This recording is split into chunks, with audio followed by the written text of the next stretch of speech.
There's a gentleman there who's a masochist, because on that little board there he says, I want to meet Ravi. May the Lord have mercy on you. Which actually reminds me of a story from Billy Graham when he was, I think, preaching in Pittsburgh years ago. He was in the elevator, and there were a group of businessmen in there, and one of them leaned over to the other and said, I hear Billy Graham is staying in this hotel too.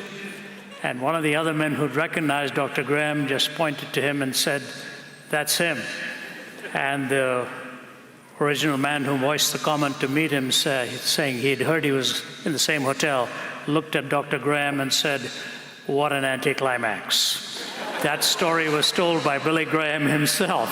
And what a beautiful story of a life so beautifully lived with Dr. Graham. If I may just for a moment go back to a personal moment I had with him. My wife Margie was with me, and it was 1983. I was in my 30s, speaking at Amsterdam 83 for the first time of the three Amsterdams, 83, 86, and 2000. And Dr. Graham, whom I'd never met before, here he is larger than life, going from table to table, as you well said, David. He came over to our table, put his hand on my shoulders and said to me, your message that you're going to give, I have read the manuscript. It's the finest treatment of the subject I have ever read. And I was blown away by that comment. I said, this is amazing, coming from Billy Graham.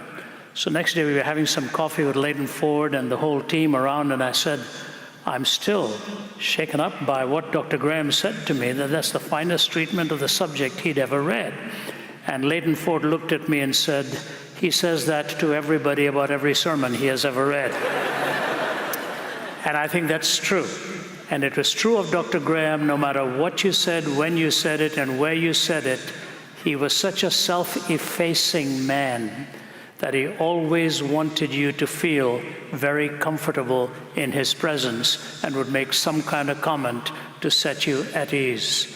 What an amazing life. I don't think any one human being will ever replace Billy Graham.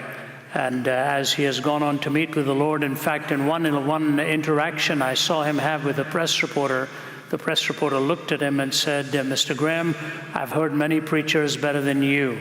Why is it that God has chosen you to be the evangelist to the world? And Billy Graham looked at him and said, when I get to heaven, that is going to be my first question. I have no doubt that now he is in the presence of the Lord. I doubt he would have any questions. I am positive that there'll be silence when you come face to face with the Lord, because he himself is the answer.